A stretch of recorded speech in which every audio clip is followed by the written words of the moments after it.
praise and we honor you and we thank you that you have brought these women here tonight to bring you praise and honor and to glorify you and to learn how to be a woman of God.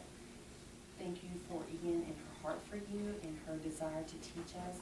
And Father, I just pray that each woman here, that her ears are open and her heart is ready to receive. And we just ask this in your name. Amen. Yeah. Thank you, Jen.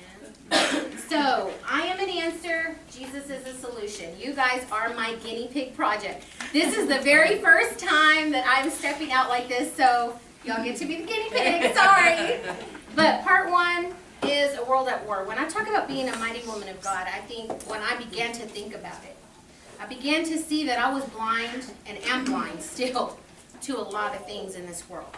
I think we all are. I think the church is. So tonight, scales come off.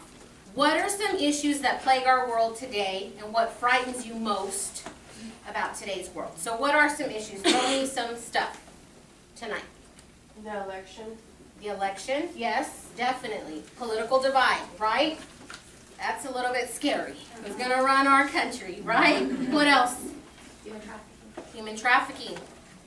Definitely. Desensitization. Same-sex marriage. Being desensitized. Desensitized, definitely. Yes. Anything else? I think terrorism and their inroads into us electronically Right. is very scary. Right. Definitely. Very, very scary. Anything else? Just our children. Public schools. Our children. Public schools, that's huge. Public schools, definitely. The continued attack on families, the family dynamic and everything involved in that. Yes. That's horrible. Yes, definitely. Definitely. What'd you say? The attack on families. So can everybody agree with what's been thrown out there? It's pretty scary, right? So, yes, it's your world, we're just living in it, exactly. The world is evil. Outside of here, I can guarantee you, you wouldn't walk out at midnight here without maybe some mace on you or something, even right here in a church parking lot. You definitely wouldn't send your kids very far from you anymore, right? You look around, it's evident. We have police killings, racism, we talked about this, political divide, poverty. Goodness gracious, what a stronghold, right? These are problems, they're not new problems. We're at war. So here are some stats. I'm going to give you these. These are yours, okay? We're going to look at the front and the back. This is, Renee, if you'll pass these, Jen. Everybody gets one. Go ahead and circle. If you have a highlighter, pencil, whatever you brought to write with. If you need something, Renee brought about 1,000 pins. Yes, I did. So let's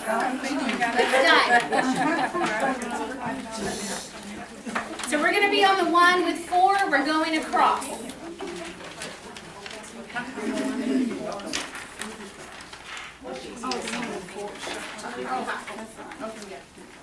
Now you're not going to circle all of them unless you want, but really I want you to circle the ones that pop out at you. And I'm giving you these stats not because I want to condemn anybody and I want us to automatically just, oh my gosh, Ian's going there. This is so that the scales fall off our eyes. So we begin to see what really hurts us. What are you bothered by and do you care? Because this is going to be about you first, okay? What do you know? So first, we have in Chicago, public school kindergarten teachers are now required to set aside 30 minutes a month for sex education. The United States has the highest teen pregnancy rate in the entire industrialized world. Some of these stats you probably got on Sunday. I think Pastor Carl stole a lot of my message. He did. I'm telling you, it's not a coincidence. I was doing this 2 months ago, just so y'all know. Okay? 18% of all women in the United States say they have been raped at some point in their lives. It is estimated that 1 out of every 4 girls will be sexually assaulted, abused before they become adults. And astounding 30% of all internet traffic now goes to adult websites. 70% of all men in the 18 to 24-year-old age bracket visit at least one adult website each month. And the average high school boy spends 2 hours on adult websites every single week. It has been estimated that 89% of all pornography is produced in the United States. 89% of all of it. One survey discovered that 25% of all employees that have internet access in America visit sex websites while they're at work. That's 1 in 4. Uh-oh, Betty. you got a computer, Betty? Woo! The marriage rate in the United States has fallen to an all-time low. Right now it's sitting at a yearly rate of 6.8 marriages per 1,000 people. Talk about attack on families. In the United States today, more than half of all couples move in together before they get married. For women under the age of 30 in the United States, more than half of all babies are born out of wedlock. At this point, approximately 1 out of every 3 children in the United States lives in a home without a father. More than 56 million American babies have been slaughtered in this country since Roe v. Wade was decided in 1973, and approximately 47% of the women that get an abortion each year in the United States have also had a previous abortion. The number of American babies killed by abortion each year is roughly equal to the number of U.S. military deaths that have occurred in all the wars that the United States has ever been involved in combined. About 1/3 of all American women will have had an abortion by the age of 45. Most women that get abortions in the United States claim to be Christian. Protestant women get 42% of all abortions, and Catholic women get 27% of all abortions. An all-time high, 59% of all Americans believe that the traditional definition of marriage needs to be changed. The number of sexual assaults in the U.S. military is at an all-time high, and the majority of them are male on male. The number of active members in the U.S. military that kill themselves each year now exceeds the number that are dying on the battlefield. According to one absolutely shocking study, 22 military veterans kill themselves in the United States every single day. Today, 22 of our veterans have died. America has the highest incarceration rate and the largest total prison population in the entire world by a wide margin. In America today, there are 60 million people that abuse alcohol, and there are 22 million people that use illegal drugs. Right now, there are 70 million Americans that are on mind-altering drugs of one form or another. And in the United States today, prescription painkillers kill more Americans than heroin and cocaine combined. America has the highest rate of illegal drug use on the entire planet, and according to the federal government, the number of heroin addicts in the United States has more than doubled since 2002. So of all the major industrialized nations, America is the most obese. Mexico is number 2. Only 1 state in the entire country has an obesity rate under 20%, and 11 states have an obesity rate of over 30%. Back in 1962, only 13% of all Americans were obese, and it is being projected that 42%, wow, of all Americans could be obese by the year 2030. In 2012, the latest full year that we have numbers for, the rate of violent crime in the United States increased by 15%. The average young American will spend 10,000 hours playing video games before the age of 21. And at this point, 15-year-olds that attend U.S. public schools do not even rank in the top half of all industrialized nations when it comes to math or science literacy. The number of Americans with no religious affiliation have grown by 25% over the past 5 years. And the younger you are, the more likely you are to not be affiliated with a religion. 9% of all U.S. adults that are 65 or older have no religious affiliation. But a whopping 32 of all U.S. adults under the age of 30 have no religious affiliation. How many of you are under 30 in here? How many of us are what? Under 30. 30. Praise God. Praise God that you're in here. Can you imagine the world that they're living in then, right? 88% of those that are religiously unaffiliated are not looking for religion. For the first time ever, Protestants do not make up the majority of the U.S. population. In 2007, Protestants made up 53% of the U.S. population, but now they only make up 48% of the population. Way back in 1972, before I was born, Protestants made up 62% of the U.S. population.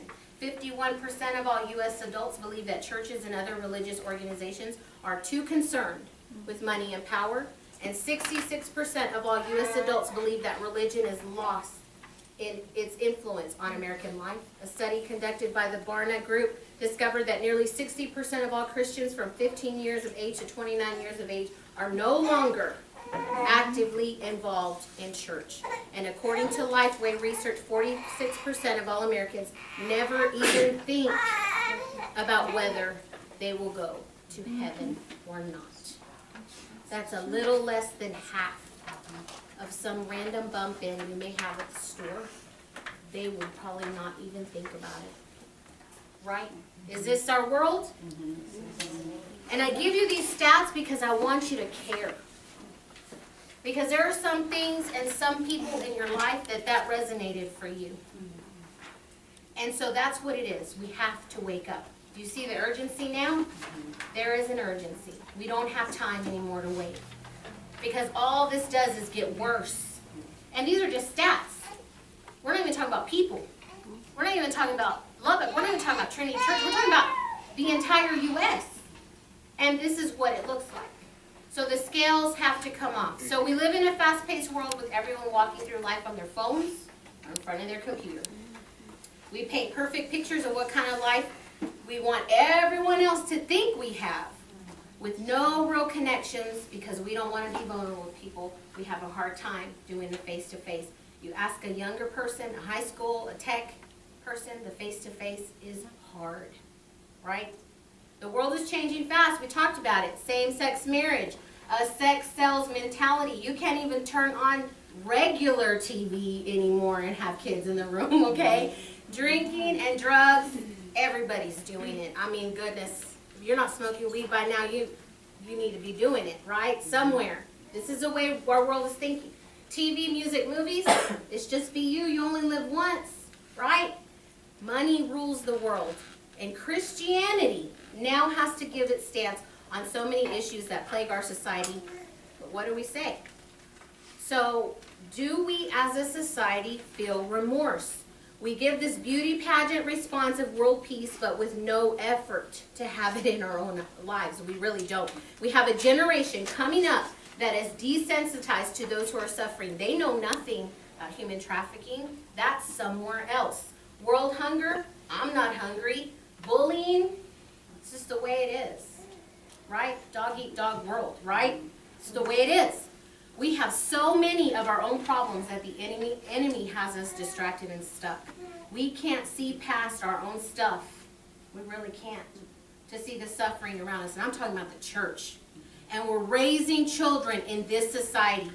Mia came home with morality questions one time last year, and it shocked me.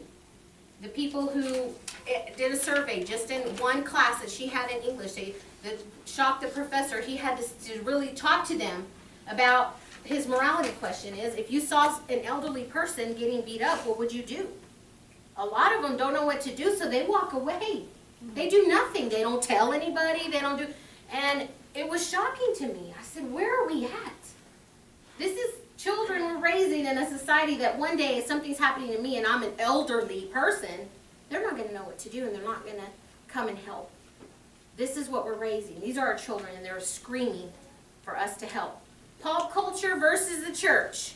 Pop culture is portrayed in our world as the cool kid. Some lines are so integrated that it's hard to know what to believe because there are some stars who are Christians. Okay? When the lines get fuzzy, it's hard to raise our children in a world that's so tolerant, especially when we ourselves don't know what the Bible says, right? The good old-fashioned Bible. The Bible is viewed as old-fashioned, a book of rules that are outdated. Excuses are made to the validity of the truth in our society. We should be tolerant. Showing love to others is viewed as tolerance of everything without an opinion, right? The church's position, the world sees our position as insignificant. Many church leaders in our nation, they stay silent. The ones that speak up, they're too religious. And we rely on social media to stake a claim on what we should feel, say, or not say. And we might tag it, and we might not tag it, and we might share it, and we might not share it. Depends on who it is, and I don't know if I want them to really know what I feel, right? So this leaves Christians divided, unsure. Some of us following deception, honestly, instead of gaining a voice for ourselves. With all this chaos around, God is still sovereign. He is. We see it every day. He created Adam and Eve and gave them dominion over the earth. And this is in Genesis 1:28. He gave them dominion, which means authority and responsibility.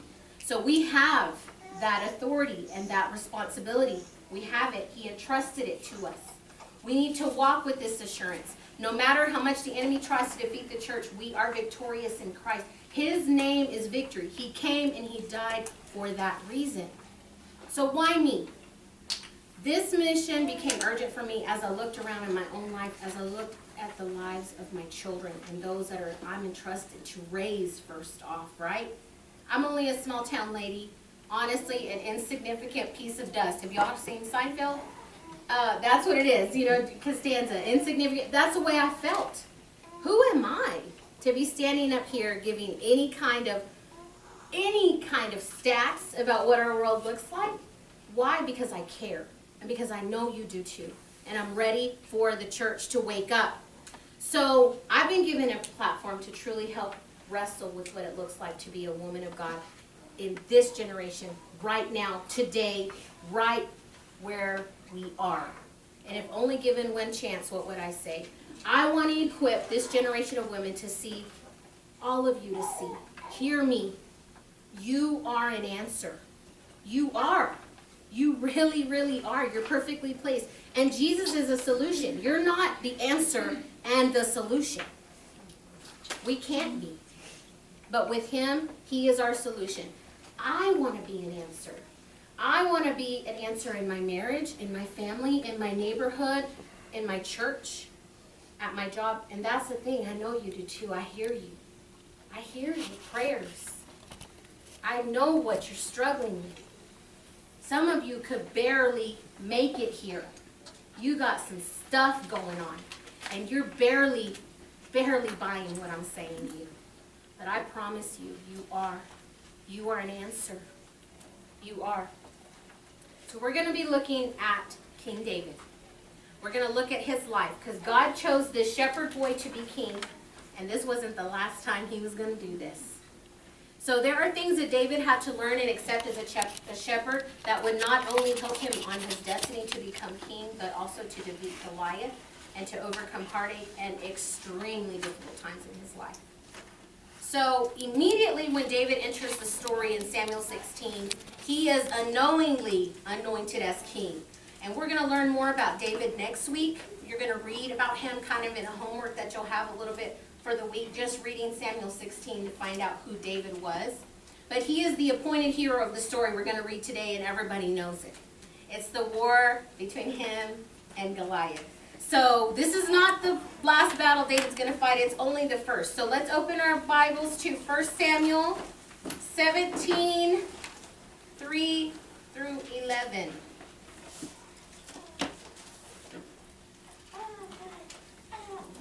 So here it is, the war. So the Philistines stood on the mountain on the one side, and Israel stood on the mountain on the other, with the valley between them. And there came out from the camp of the Philistines the champion named Goliath of Gath, whose height was 6 cubits and a span. And he had a helmet of bronze on his head, and he was armed with a coat of mail, and the weight of his coat was 5,000 shekels of bronze. He had greaves of bronze on his legs, and a javelin of bronze slung between his shoulders, and the shaft of his spearhead weighed 600 shekels of iron, and his shield bearer went before him, and he stood and he shouted to the ranks of Israel, "Why have you come out to draw up for battle? Am I not a Philistine? And are you not servants of Saul? Choose a man for yourselves and let him come down to me. If he's able to fight with me and kill me, then we will be your servants. And if I prevail against him and kill him, then you shall be our servants and serve us." And the Philistines said, "Today I defy the ranks of Israel. Give me a man that we may fight together." And when Saul and all Israel heard these words of the Philistine, they were dismayed and greatly afraid. So here we have it, David's world. So they were constantly at war with the Philistines, with everybody, honestly, when Saul was king. So they're now at war with the Philistines, and these two armies are camped out on either side of the mountain with this valley between them. And a giant named Goliath comes out mocking and challenging King Saul and the Israelites, and he does this for 40 days. This just happens to be the first day, or one day that's recorded here. And everyone, including the king who's supposed to serve and protect them, is afraid. Very afraid, it says, right? So, the Philistine problem. Who are these Philistines, right? The Philistines were Middle Eastern people who were thought to be part of the Canaanite culture. They were known as seamen because they would encamp there and build and have their territory all around the Mediterranean Sea, right? The Philistines are mentioned in the Bible as far back as when God promised Abraham that he would be the father of many nations. He actually stayed in the land of the Philistines for a long, long time. He went back there several times. But from the time of Abraham and after, they became mortal enemies. For hundreds of years they fought each other. Won and lost, won and lost. It just depends. And these two nations had constantly fought one another. So why are they at war? Religious beliefs. Israelites believed in Yahweh, or God. And we're going to learn more about God and who he is here in 2 weeks. And the Philistines believed in Dagon. And these two gods were nothing alike, and they formed their cultures and shaped their very lives. The Philistines resented the Israelites being strong. They couldn't understand how people who didn't serve Dagon could have any strength. They were warlike. That's what Dagon was. They believed when they sacrificed to him and they did those things that they were guaranteed wins. So when the Israelites won, of course, that ruffled their feathers. Who are these people? Who is your God, right? And that's what they were saying. They wanted to challenge the strength of Israel. So during this particular time, the Philistines were using the giants from Gath as part of their armies. This is how Goliath has come to be a part of the Philistine fight now. Yet this marked a huge victory when David defeats Goliath. And believe me, it didn't sit well. They don't like it because if you remember Delilah, you know? So that's what I'm saying. These are the stories. These are the Philistines. So the Philistines are now bringing in the big guns. They're going to say, okay, I'm going to use giants now. So this massive man who stood, they say, either from 9 to 12 feet tall, that's tall. That's taller maybe than the ceiling, okay? So he is also the champion. And giants were not a new problem. They weren't. That's not the reason that they were terrified. They were terrified because they weren't a new problem, and they knew they were terrorizing them. They could paralyze them. So they had been doing that since the 12 were sent to report to Moses and Aaron from the promised land. You remember? They saw men as tall as trees, and so they're promised this land of milk and honey. They come back with a totally different report. So they are used to giants, but they are scary beasts, okay? So there's the challenge. We have this giant with his full armor, as we just read. He stands there. He is shocked that the Israelites are even coming out to war with them. They have partnered with the Philistines, and they think, hey, we've got this war. I don't even know why they're showing up. All I've got to do is call out to them, and they'll be afraid, right? So he's wearing some pretty weighty armor. And on this particular day that Goliath challenges the Israelites, or the servants of Saul, he calls them, he asks them to choose a man to come down and settle the score for both nations. He says, choose one man, and this is how we're going to fight. No one, not even the tallest man among them, goes to accept the challenge. King Saul was a whole head taller than every Israelite that there was. Okay, he was the tallest and probably the one who was supposed to go out and meet the challenge. He couldn't even do it. That's how afraid he was. He gives a challenge of his own that we read in verse 25, right? Verse 25 says, the Israelites said, have you seen this man who has come up? Surely he has come up to defy Israel. The king will greatly enrich the man who kills him and will give him his daughter and make him his family free in Israel. So this is Goliath's challenge. Let any man you choose come and fight me. If you win and kill me, then we'll be your servants. And if you lose, you will be our servants and serve us. You see, the problem with this challenge is the Israelites serve God, but they believe the lie that they serve Saul. David did never buy into this lie. He was chosen, anointed, and set apart because he served God first. Because sometimes the enemy will tell you something that's true. They were servants of Saul, but not first. Not first. And that's the reason they were so terrified. Because they didn't truly believe that they served God first. That he would have their victory. That his name was victory. And look back at everything that he had already done for them. So no, they believed the lie immediately. When he called out servants of Saul, he's taunting them. Right?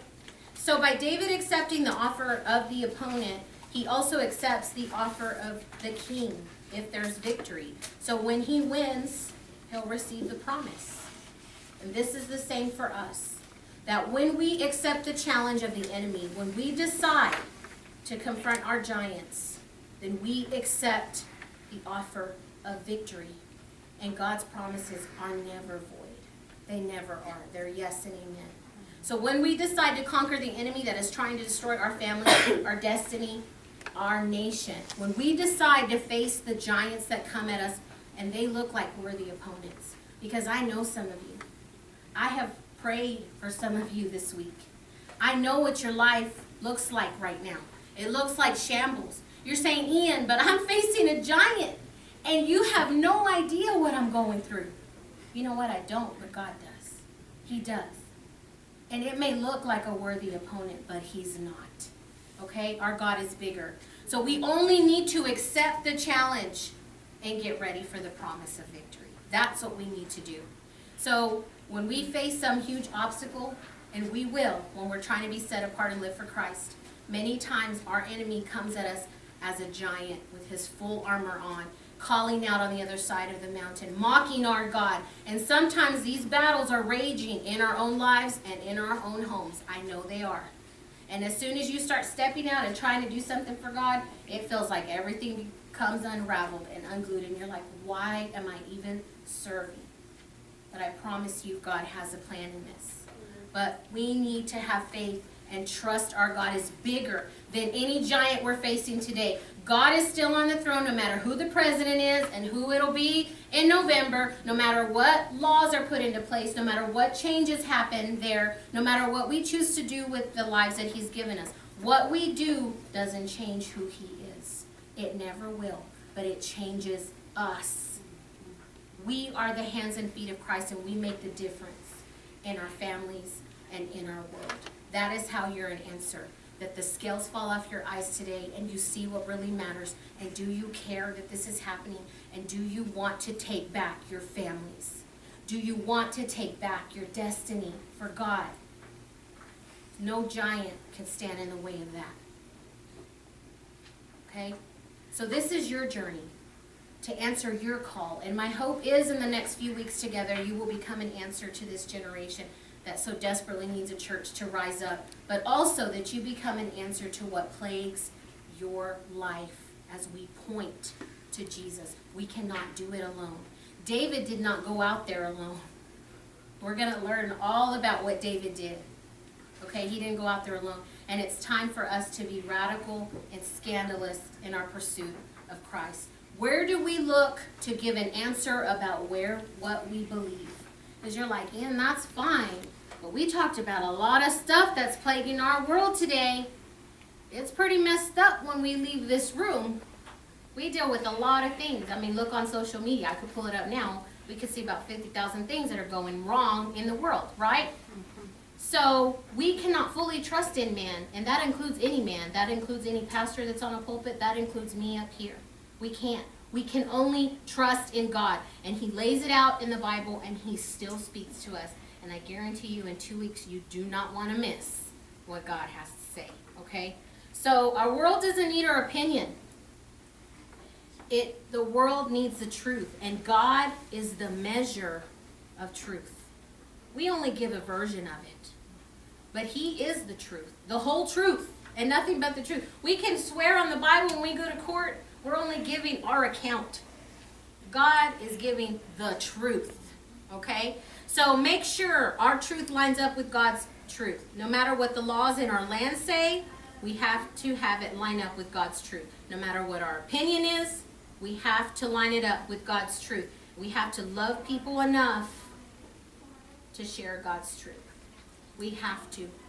There are certain areas in your lives and certain people that you know for a reason. You're close to them. You're intimate with them. They listen to you and maybe sometimes block you out because you're so close to them. And this is what this does. This empowers us. So if we're truly an answer, I've got a worksheet and we're going to partner up. Jen and Renee will pass these out for me. So you'll grab a partner today and you're going to wrestle. Yeah, there's 2 sheets. There's the first sheet and the second sheet. So you're going to partner up with somebody. The reason is because I want you to have that opportunity to work with somebody together. These are the things that are happening in our society, things that we just talked about that plague our world. Where do we find the truth that we stand on? It's in the Word. I've done my research. It's in there. So now it's your turn to know. You have to know biblically what to say, what to believe within yourself. You have to. That's what this is about. So you'll grab a partner. I'm going to ask you and ask God to give us clarity of what we should do with this truth. If you need more in-depth support or clarity, please let us know. That's what we're here for.